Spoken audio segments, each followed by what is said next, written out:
1월 5일 월요일. 말의 힘.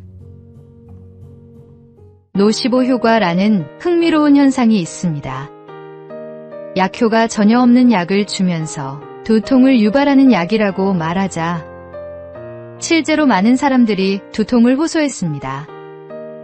약 때문이 아니라 부정적인 말이 먼저 마음에 그림자를 들이우고 그 그림자가 실제 고통의 형태로 나타난 것입니다.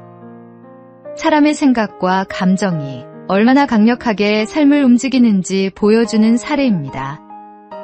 반대로 칭찬과 인정은 마음의 온도를 바꾸는 힘이 있습니다. 부정적인 감정은 사고의 폭을 좁히지만 따뜻한 말 한마디는 닫힌 마음을 열어 새로운 가능성을 보게 합니다. 작은 격려가 한 사람의 용기를 다시 세우고 미처 보지 못했던 해답을 끌어올리는 힘이 됩니다. 인정받는 사람은 자신을 귀히 여겨주는 이에게 마음을 내어주고 맡은 자리에서 기꺼이 최선을 다하며 예상 이상의 열매를 맺습니다. 새해를 시작하는 지금 우리의 입술이 닫히기보다 따뜻하게 열리면 어떨까요? 칭찬과 인정의 말이 가정과 교회와 일터에 흐를 때 하나님은 그 말들을 통해 새로운 관계와 회복의 길을 여시고 서로를 밝히는 은혜를 주실 것입니다. 오늘의 말씀. 무릇 더러운 말은 너희 입 밖에도 내지 말고 오직 덕을 세우는데 소용되는 대로 선한 말을 하여 듣는 자들에게 은혜를 끼치게 하라. 오늘의 만나. 오늘 주변 사람에게 따뜻한 격려와 인정의 말을 건네보십시오. 그 말이 누군가의 삶의 빛이 될 것입니다.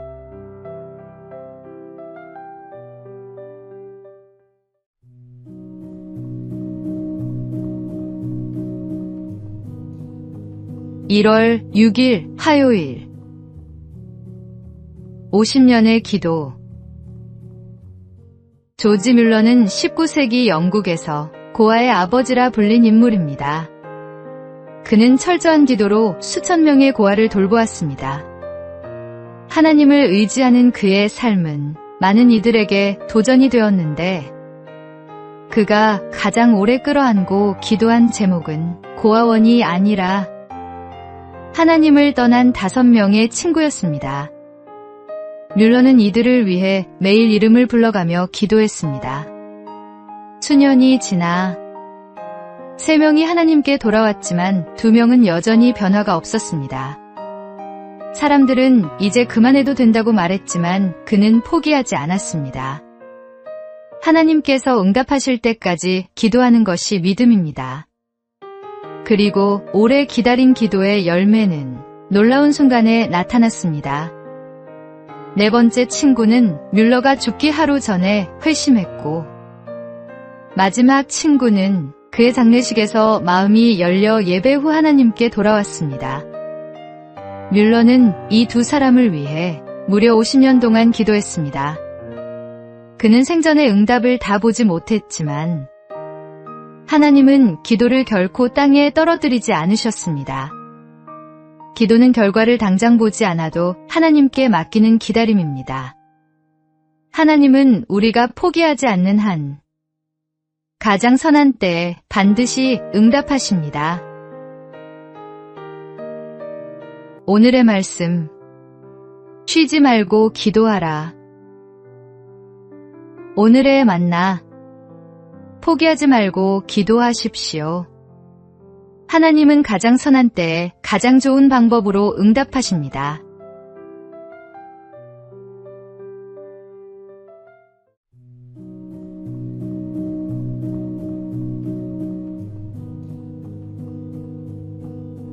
(1월 7일) 수요일. 옷과 아이들. 어떤 사람이 먼 여행을 떠나며 종에게 당부했습니다. 내 아이들을 잘 돌보고 아이들의 옷도 잘 챙겨라. 여행을 마치고 돌아온 주인은 종에게 물었습니다. 아이들은 어디 있느냐? 종은 옷만 내밀며 대답했습니다. 주인님, 옷은 깨끗하게 세탁해 두었습니다. 다만 아이들이 어디 있는지는 잘 모르겠습니다. 주인은 크게 분노했고 종은 결국 그 집에서 쫓겨나고 말았습니다. 주인이 가장 소중히 여긴 것은 옷이 아니라 아이들이었기 때문입니다. 우리도 하나님 앞에 갔을 때 이렇게 말할지도 모릅니다. 주님, 저는 육체를 위해 열심히 살았습니다. 건강도 챙기고 지식도 쌓고 돈도 벌었습니다. 그러나 제 영혼은 잘 모르겠습니다. 이 땅에서의 많은 성취가 있어도 영혼을 잃어버린다면 무엇이 남겠습니까? 하나님께서 우리 삶을 보실 때 가장 중요하게 여기시는 것은 영혼의 상태입니다. 우리가 얼마나 편안하게 살았는지보다 얼마나 깊이 하나님과 동행했는지를 물으십니다. 오늘 하루 눈에 보이는 많은 일들 속에서도 가장 소중한 것인 내 영혼을 주님께 잘 맡기고 있는가를 다시 생각해 보아야 합니다. 오늘의 말씀. 너희 몸은 너희가 하나님께로부터 받은 바 너희 가운데 계신 성령의 전인 줄을 알지 못하느냐. 오늘의 만나. 육신의 일에 바쁜 오늘, 영혼을 돌보는 시간을 먼저 가지십시오. 그것이 가장 지혜로운 선택입니다.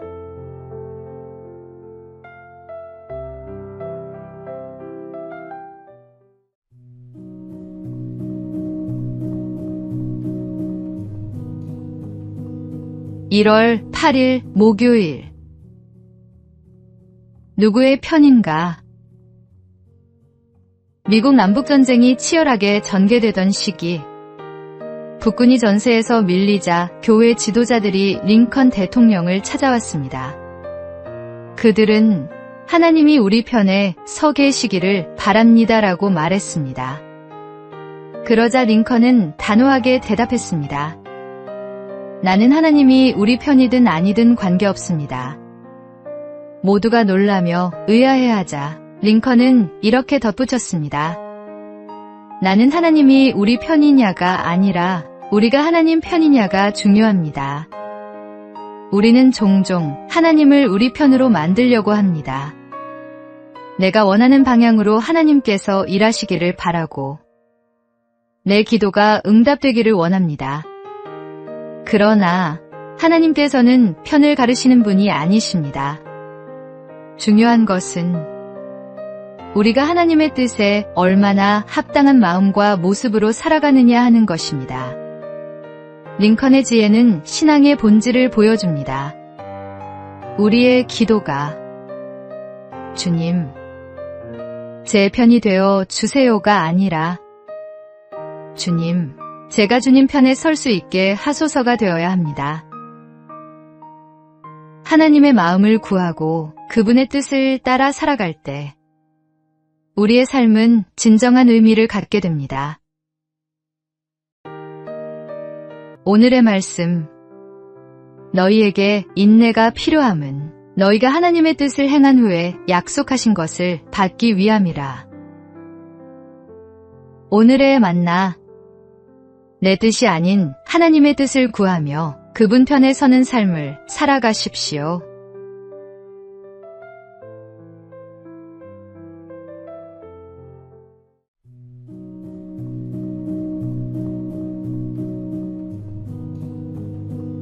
(1월 9일) 금요일. 5127번째 시도. 오늘날 세계적인 혁신 기업으로 알려진 다이슨의 창업자 제임스 다이슨은 처음부터 성공한 사람이 아니었습니다. 그는 기존 청소기의 먼지 봉투 구조가 비효율적이라는 문제를 발견하고 봉투 없는 진공 청소기를 만들겠다는 꿈을 꾸었습니다. 하지만 그 과정은 짧지 않았습니다. 그는 무려 5년 동안 5126개의 프로토타입을 만들며 실패를 거듭했습니다. 주변에서는 이 정도면 포기할 때가 됐다고 말했지만 그는 매번 설계를 고치고 테스트하며 개선했습니다. 그리고 마침내 5127번째 시도에서 혁신적인 청소기가 완성되었고 이후 다이슨은 세계적인 브랜드로 성장했습니다. 다이슨의 성공 요인은 단순한 운이 아니었습니다. 첫째, 장기적 투자로 시간과 노력을 꾸준히 쏟아부었습니다. 둘째, 철저한 조사와 분석으로 기존 구조의 문제를 깊이 연구했습니다. 셋째, 본질에 대한 집중으로 고객이 진짜 불편해하는 점을 해결하는 데 집중했습니다. 우리의 삶도 같습니다. 성공은 한순간에 오지 않습니다. 하나님께 맡은 자리에서 꾸준히 준비하는 사람에게 길이 열립니다. 오늘 내가 집중해야 할 것을 다시 점검해 보십시오. 작은 성실이 큰 변화를 만듭니다. 오늘의 말씀. 그러므로 내 사랑하는 형제들아 견실하며 흔들리지 말고 항상 주의 일에 더욱 힘쓰는 자들이 되라. 오늘의 만나. 실패를 두려워하지 말고 하나님께서 주신 일에 끝까지 충성하십시오. 끝까지 견디는 자가 승리합니다.